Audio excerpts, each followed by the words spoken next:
Yeah, this is William Lee Golden with the Oak Ridge Boys. I'm here with Eric and Jeff. We're Nothing Shocking podcast.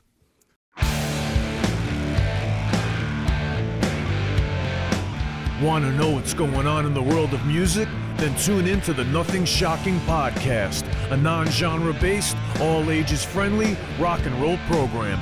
Join us weekly for interviews with all your favorite rock stars from the mainstream to the underground. You can find us at nothingshocking.libsyn.com or anywhere you download podcasts.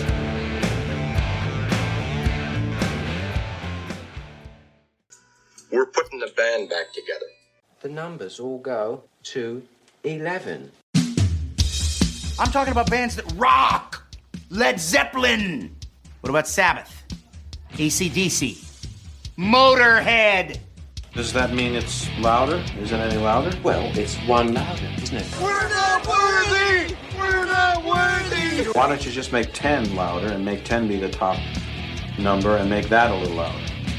These go to 11. I get up off the ground and raise my head. Days like this, think I should be dead. One for Satan, two for me. Let's cheat the devil, it's fun, don't you agree?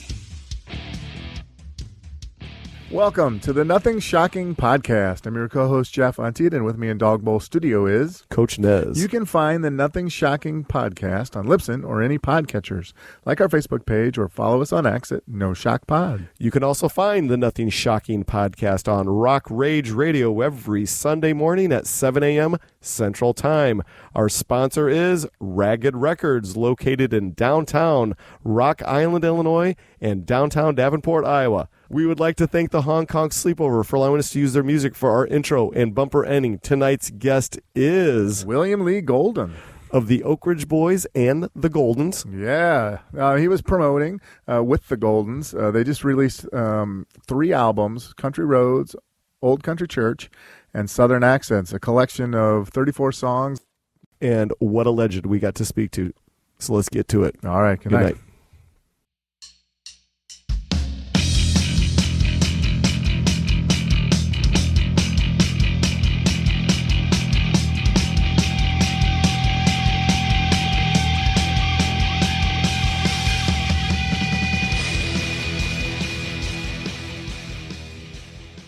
William Lee, welcome to the Nothing Shocking podcast. I'd like to introduce to you my co-host, Jeff Untied. William, thanks for joining us tonight. Thank you, Jeff. Thank you, Eric. Great to be on here. Nothing Shocking podcast. First time I've been on here. Yeah, well, you know what? I think we've been trying to get you on the podcast for about 2 years, and we're so excited to finally have you. Well, I'm excited to be here, man. All right. Well, let's get I've heard a lot of good things about you. Well, thank you so much. Well, let's get right into it. So, in a week and a half or so, William Lee and the Goldens will be on tour in parts of August, September, October, November, December. Can you give our listeners an insight on what to expect from this fall and early winter shows you got coming up?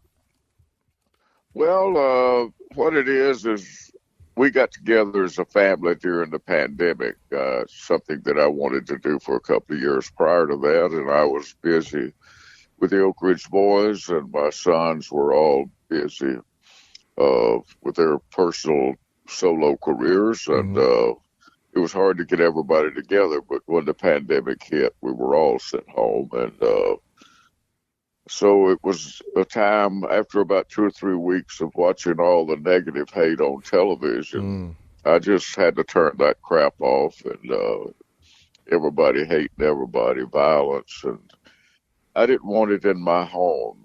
It would start to affect me, and so I had to get away from it, and I got outside under these trees and spent the days outside and away from any television. So, but it's all these old songs that had inspired me throughout my life. Getting my kids together, my sons and my grandkids together, and getting them around the piano with the instruments and singing these old songs by people that inspired us to want to be in music. And I took them back to where it started with me, back in my early childhood memories of my sister teaching me and my mother teaching me these old songs, these old Grand Ole Opry songs that we would hear.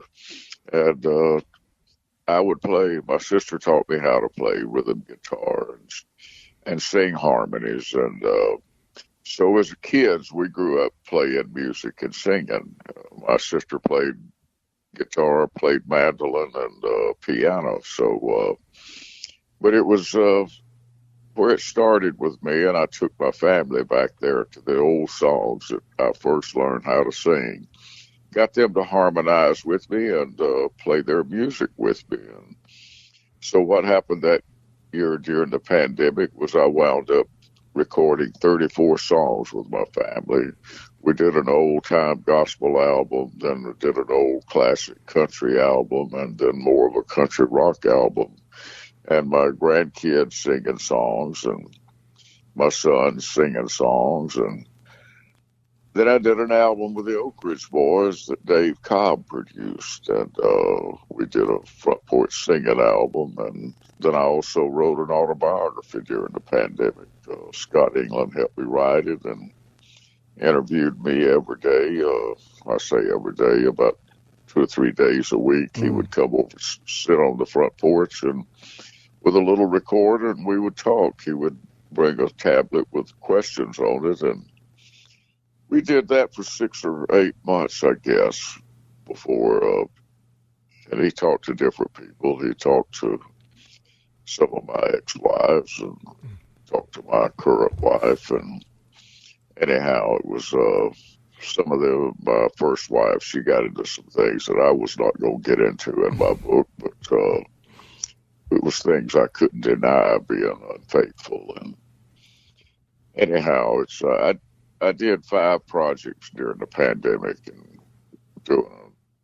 writing a book and doing an autobiography was one of those things. But what we're doing with the family is when I'm not out on the road with the Oak Ridge Boys. The Oak Ridge Boys have, we're kind of on a farewell tour. We had to say farewell to our longtime singing partner, Joe Bonzel, that passed away on July the 9th. And, but he was suffering with ALS for 3 years. It gradually took him down. And anyhow, it's been a sad July for some of us. I lost one of my sons. Yes. Rusty passed away. And it was Joe passing, and on Easter Sunday, Dwayne's wife passed away, and it was kind of unexpected for all of us. There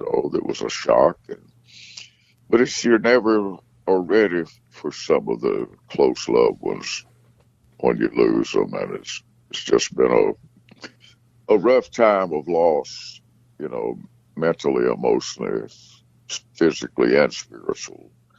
Healing is what we've been trying to get through, and so we found that music helped us to heal. Our prayers are with you. Yeah, our condolences too. Let's kind of dive into some of those subjects. So the William Lee Golden and the Goldens, you guys released 3 albums. You talked about recording 34 songs. Can you talk a little bit about, the undertaking of trying to tackle the different, you have like Country Roads, Old Country Church, and my favorite, Southern Accents. Yeah, it was because of my sons, my family, and they're real talented musicians.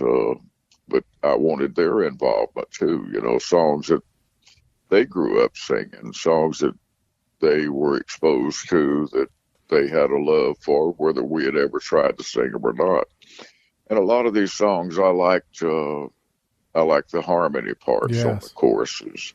Some of them had never had harmonies on the choruses. Some of these songs we recorded, but and then some of them had. I wanted to use a bass singer in our 4-part harmonies, and so we've got 2 bass singers actually. Aaron Lee McCoon did most all of the recording with us, the 34 songs, and then Tim Duncan, sometimes when Aaron can't go out with us, Tim Duncan is another incredible young bass singer that comes out and tours with us and sings with us on the road. So Aaron, he also sings with Daly and Vincent, a bluegrass group. But during the pandemic, we were all sent home, and so it was. I was so happy to be able to get not only my family together, but to get the musicians and other singers together that we would most want to be involved with this project. We have great players that we've admired all of our life. Yeah. Some of them travel out with us when we're going out doing concerts. So I love music. It's something that I've had a passion for throughout my life. And I guess the older we get, we realize the things that are most important. And it's the being able to get out there and sing. You forget how old you are when you're singing, really.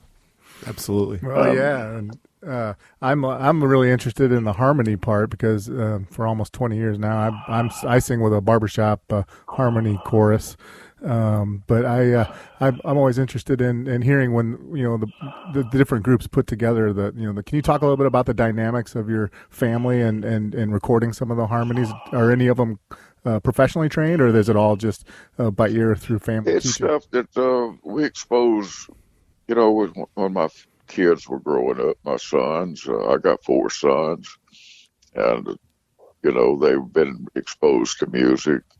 I would take them to see, if I was going to see a great rock and roll show, I took my kids with me too.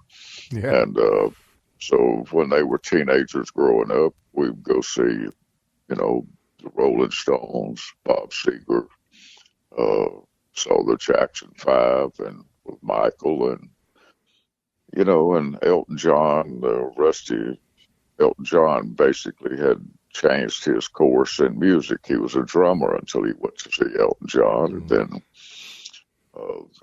he got turned on to that concert.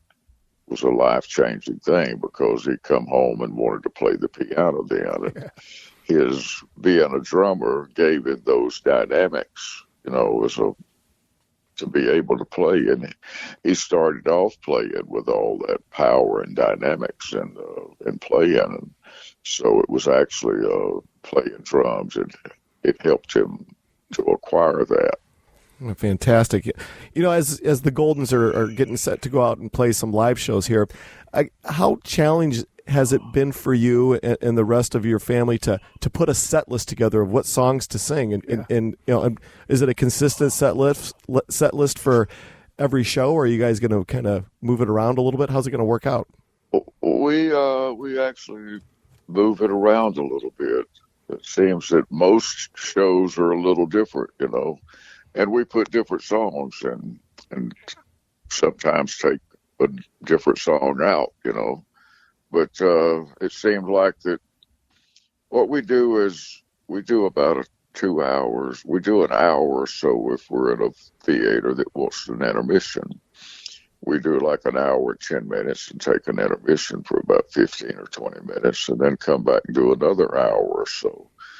But the running time, if we take an intermission, would be over 2.5 hours normally.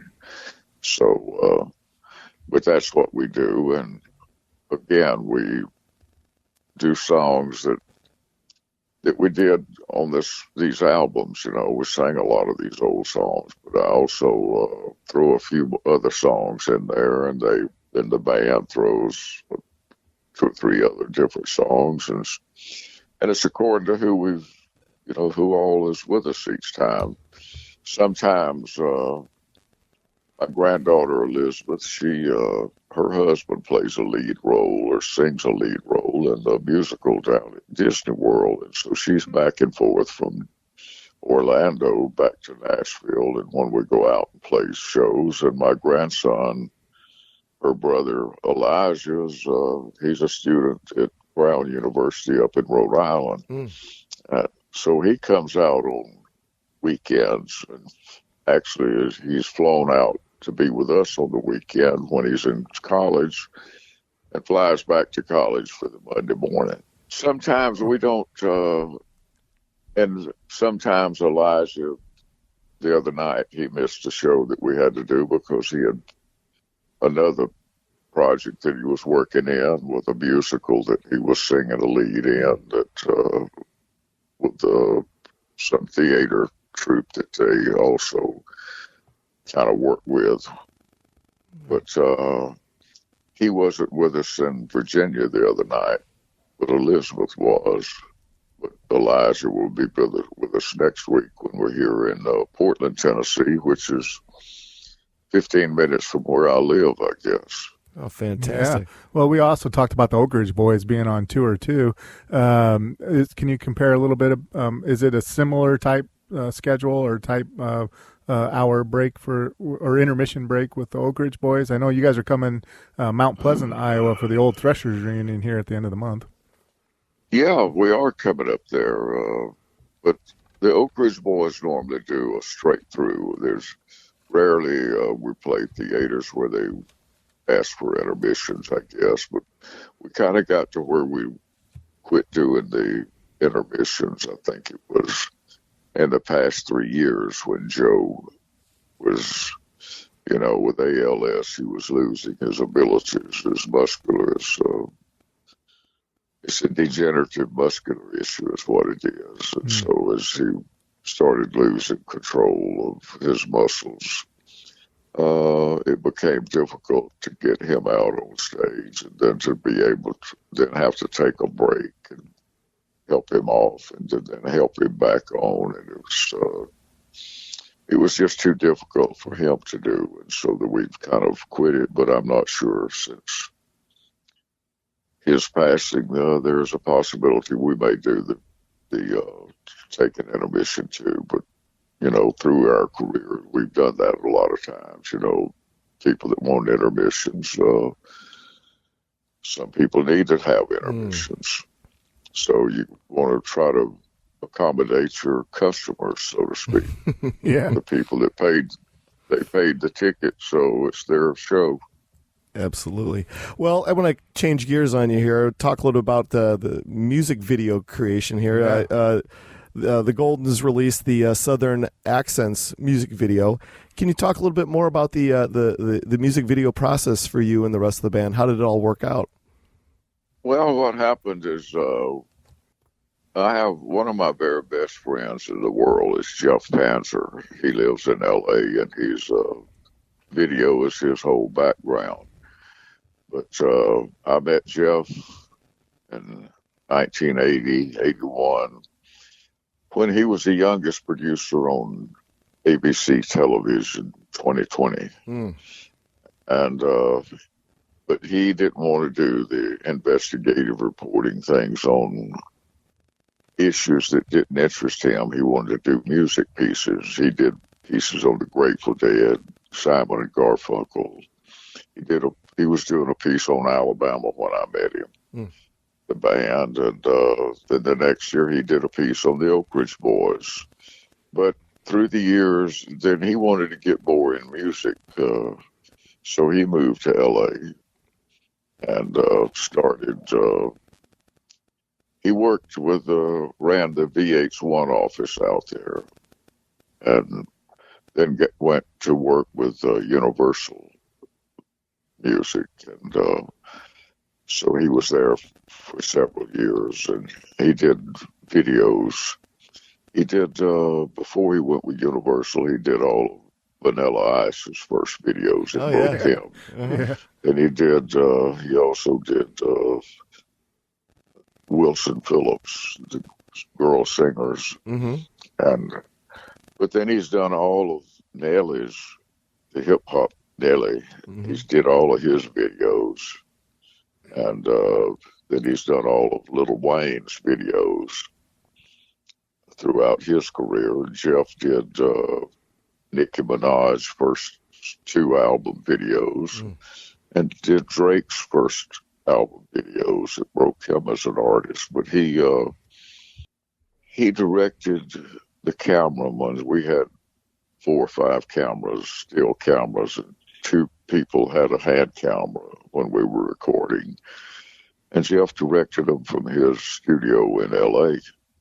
his home studio, actually. He had a bank of monitors on the wall and would tell him which shots to get. He had some still cameras, and he also had a camera in the control room that was listening to everything that the producers was doing and saying. So we did that for all 34 songs. He basically videotaped it all with digital video. And since then, we've put together some music videos. And in fact, there's song Southern Accent. Tom Petty wrote that song. But Chris, my son, he played drums on everything that we did. And he also sang. Yeah. But on Southern Accent, he played piano and drums. But he played the piano part on there too. Rusty was normally our piano player on everything else, on all the other songs, but except that one Southern Accent song, and Chris played it and sang it.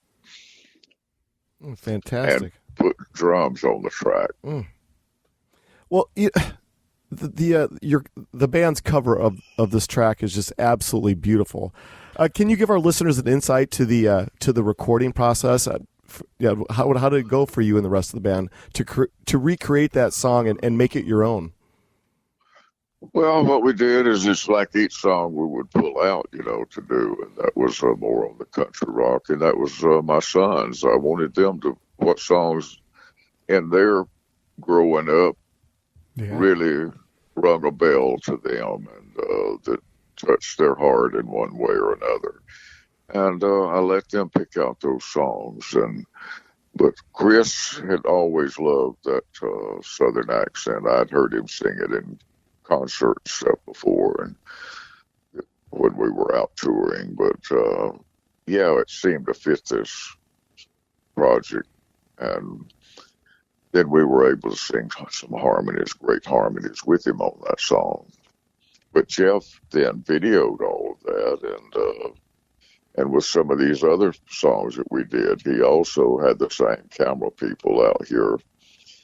And we did music videos for several of the songs that we've got videos that we still haven't released, that we will be releasing another 8 videos, I believe, maybe throughout this year and into next. Fantastic. Yeah. Jeff, you got the next one? I know the three albums had 34 songs on them between them. Were there any other songs recorded, or were there any other plans to maybe do a follow-up?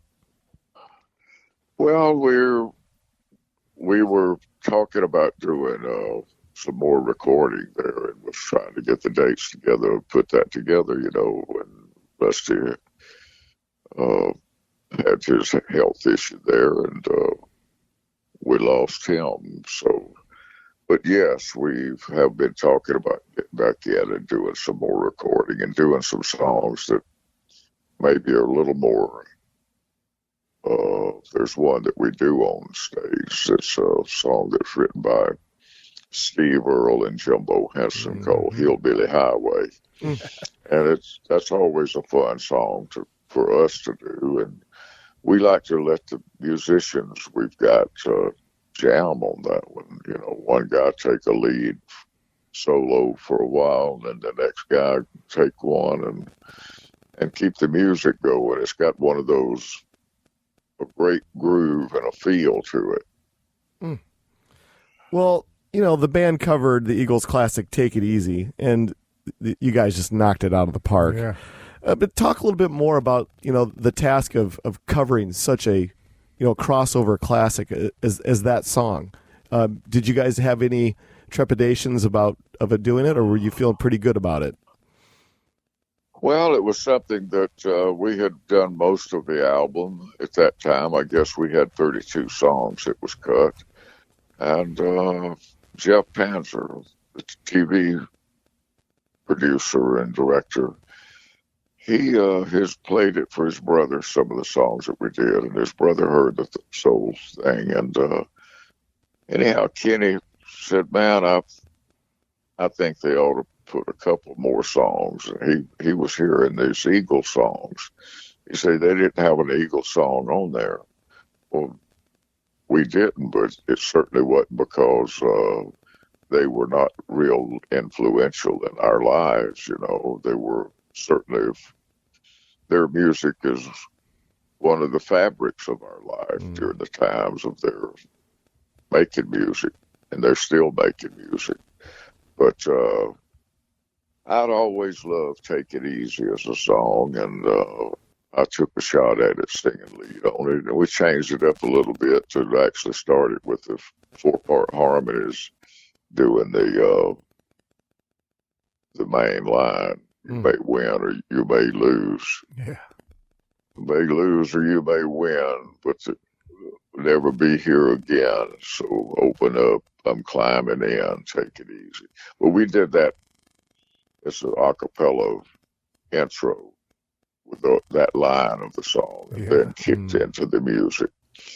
But yeah, it was just kind of our take on a classic song. And then Chris that sang, my son that did Southern Accent, he sang the Peaceful Easy Feeling song of the Eagles. Yes. Fantastic. And again, Kenny Panzer, he thought that he could hear Chris's voice singing that song, and which it was as a perfect fit. Fantastic. Jeff, you got the next one? Well, yeah, I mean, it's a little bit departure from the albums, but you did mention about during the pandemic going outside a lot. Tell us a little bit more about the Golden Era Plantation. Well, I live in an old home here that's, and I've been here over half of my life now, but I got this place in 1980. But it's an old historic home. Yeah. This home was built, it's an old brick home. It's got 3 levels in it. There's a full underground basement, then a main level here, then an upstairs level. So it's over, I guess, over 7,000 square feet in the house. But it's, anyhow, it was built by a Revolutionary War Colonel, James Franklin. And it was built in 1786. And probably I don't know of another home that's still a home. You know, we live in the house. So, but it is, man. And I've been here through a tornado hit it back a few years ago, I think 07 or something. But, and we had to put a new top on the house, and we took it back up to what it originally was. One had hit it in it was about 100 years old. In 1890, a tornado hit it, took the top off. But the walls are real thick, brick walls, and the walls held up in that. But, yeah, it's right here on a nice creek that runs across the property, Station Camp Creeks here. And from what the history is this was the original station camp for the outpost. It was an outpost that the troops would come here in the spring and stay till the fall. And it was an outpost. And James Franklin, Colonel Franklin, loved the spot, and he wanted it. And they were awarded to certain people. James Franklin was also one of the immortal 70 that fought with George Washington to turn the British back. So, again, he wanted this spot. He found this is where he would come to as an outpost, and he fell in love with the property here right on this creek bank. And so I understand why he liked it here. Yeah. And I've certainly enjoyed it for 44 years now. That's I've awesome. been living here. Absolutely. Well, you kind of talked about what's going to happen with the Goldens on tour this fall into early winter, but what are the plans as 2025 draws closer? What do you have in the works for William Golden and the Goldens and the Oak Ridge Boys? Well, the Oak Ridge Boys, as we spoke earlier, Joe Bonzel, one of my singing partners for 50 years. We had just celebrated 50 years together, singing together, when Joe finally had to say farewell. And it was heart-wrenching, and it is still a sad situation, what Joe had to deal with. But again, God works in mysterious ways. And Ben James, he's a young kid that I got grandkids older than he is, but he's an incredible singer. I invited Tony Brown out to my house. Tony produced the last 20 albums on George Strait. He produced Reba McEntire albums, and he's produced Vince Gill. But he heard Ben James sing here at my house. I handed Ben a guitar and asked him to sing Tony a song. He sang a song, and then Danny Stefanetti was here playing some music, and then they sang a song together and a duet. And Tony told him, he said, "Man, I've not heard a voice like that in a whole generation with one voice." He said, "You have a voice just like Vince Gill." And said, "But you're a brand new generation with a voice like Vince Gill." But he told him, he said, "I've not heard a high, lonesome sounding voice like that since I met Vince Gill, other than Vince Gill." But he said, "You got a magical voice." And but he's come in with the Oak Ridge Boys and stepped into Joe's position and singing the tenor part for us. And it's been amazing to watch it every night, because he hadn't missed a lick, hadn't missed a note, hadn't missed a word. And he knew our show as good as we did, basically, the songs that we'd cut, and he'd heard it, grew up listening to our music. So it's really been inspiring, and it's made me realize that, and made Dwayne realize, that we don't need to hang this up and do a farewell. We need to continue. The Oak Ridge Boys with young, new singers, we can pass the torch when it's time to pass the torch. That's how we all got here. The group was going before any of us came here, so it would be foolish for us to want to stop the group down when it's been such a good thing for us in our lives, personally, and together as a group. Oh, we're so excited for you. Yeah.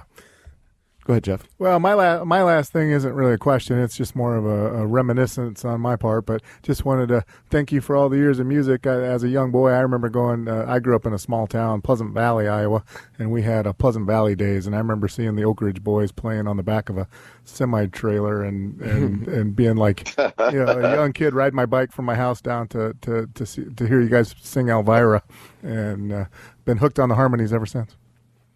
Yeah, well, that's. We were there for that. We've played on back end of several trailers. Yeah. So, yeah. That's part of the deal, when you got to sing. Some people, that's the only stage they can provide. So you got to sing where you got an opportunity That's right. to sing.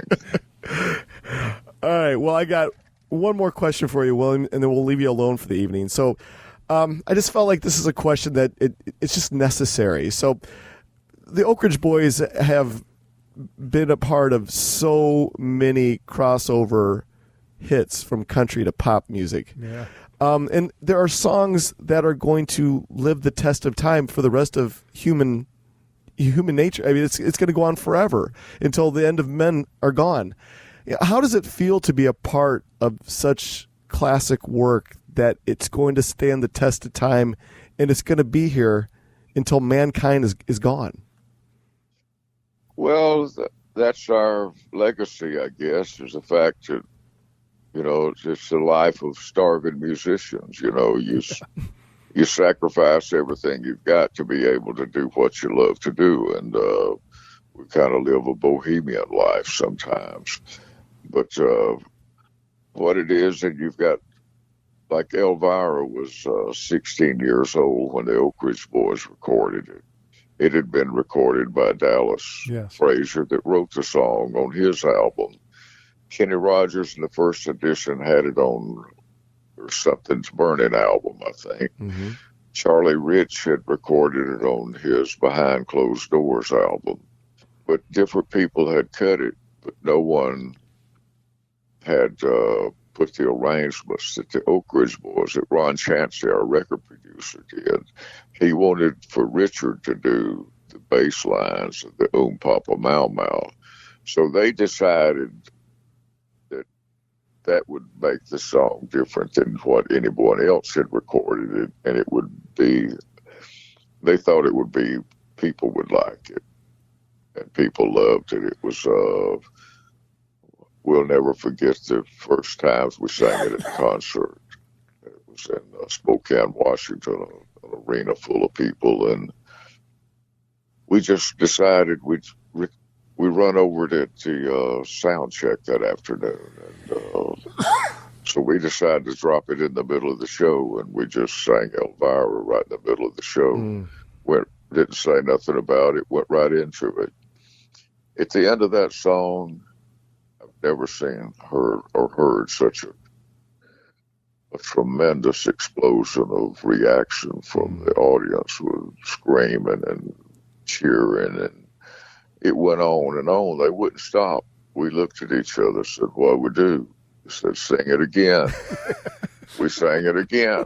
It was the same reaction that time. We did it 3 times, and it was the same reaction the third time. They would not stop hardly, but we went on with the rest of the show.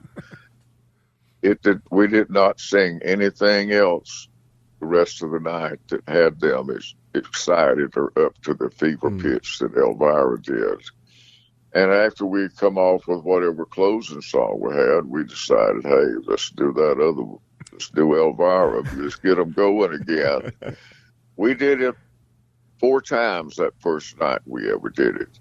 The next night in Seattle, it had the same response. The next night in Portland, Oregon, it had the same response.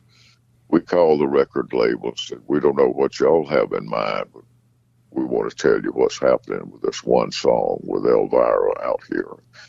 And we explained what the people were doing without introducing the song, just put it in the middle of the show. And they put it out. It went to the top of the charts and spilled over into all other music forms. You telling that story just gave me goosebumps. Yeah, that's cool. Well, it did, man. It went at the top of the pop, rock and roll. They were every big station playing today's music were playing Elvira. And that's still, little kids will still respond to that song just like they always have. Absolutely. And the 3-year-olds, sometimes people would bring them up and said this is the first song that they ever learned all the words to. And but yeah, it's a magical song.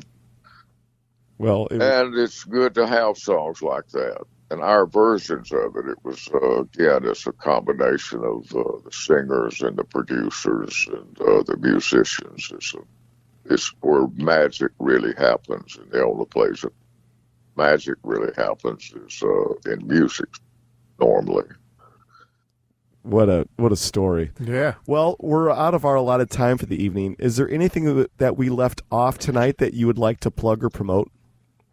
Well, I guess everything's fine, man. I do have the Oak Ridge Boys have a brand new album that's in the can that we're getting ready to drop in another 5 or 6 weeks to start releasing stuff off of it.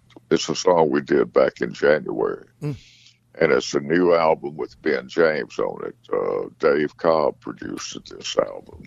He does Chris Stapleton. He did the soundtrack for the last Elvis movie, about his childhood, that great music. Mm-hmm.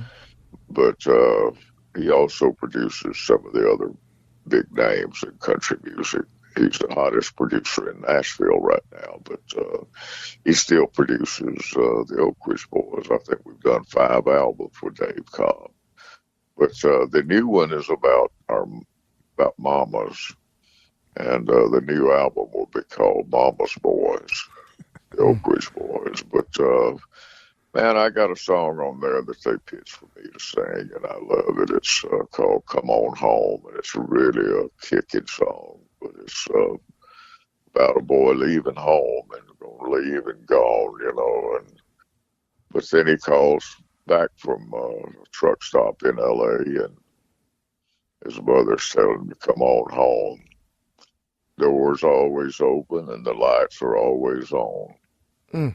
So come on home if you're hurting. You're never alone. Fantastic. Anyhow, man, it's a great song, but I'm excited about the new thing that's not released yet with the Oak Ridge Boys. Well, we are excited. So, William, this is how things are going to work out. We're about 2 weeks behind on our episodes, but Jeff, the editing wizard over here, will get everything cleaned up, and he'll make us all sound like $1 million. And then we'll send it to your publicist, and please have them share it where they possibly can. It was an absolute honor to have you on tonight. Yeah, thank you for coming on. Well, thank you, Eric and Jeff. Appreciate the opportunity to talk with you. Yeah, fantastic. It's just been an absolute honor. Hey, before we let you go, John McEwen wanted us to say hello for you. Wow, that'd be great. He's a great guy, man. We go way back with John because back in the early days when the Oak Ridge Boys first started hitting in country music, and then when we had Elvira, we did a lot we had them on our show a lot, you know. Yeah. Dirt Band. And we had Tanya Tucker on with us and different people like that. But the Bellamy Brothers, they did a lot of shows with us in those days back there when it was Oak Ridge Boys first hit country, and then had Elvira and Bobby Sue back to back. It was Bellamy Brothers, and man, that was fun times. But John McEwen has always been one of my favorite people. He's a real talented guy, and man, the Dirt Band just never was the same without him. Absolutely. I'm just happy that he's back. Yeah, for sure. All right, well, we appreciate it once again, and like I said, we'll be in touch in about 2 weeks. Sound good? Okay. Y'all have a good one. Take care of yourself. Thank you. Have a good night. Hope to talk soon. Yeah. All right. Bye-bye. Good night.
skies. Move to the sunshine. Fight the grip of nights. If they ever take from you, then you plug out both their eyes.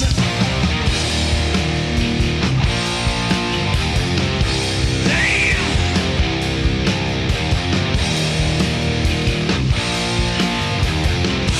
roll the dice.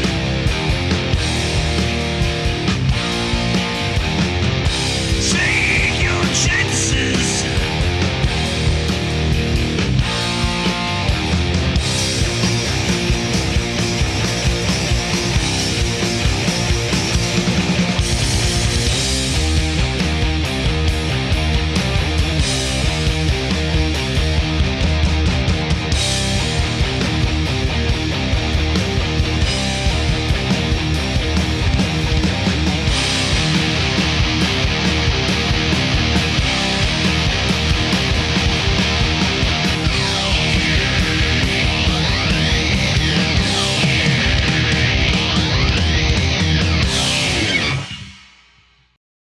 Welcome to the night.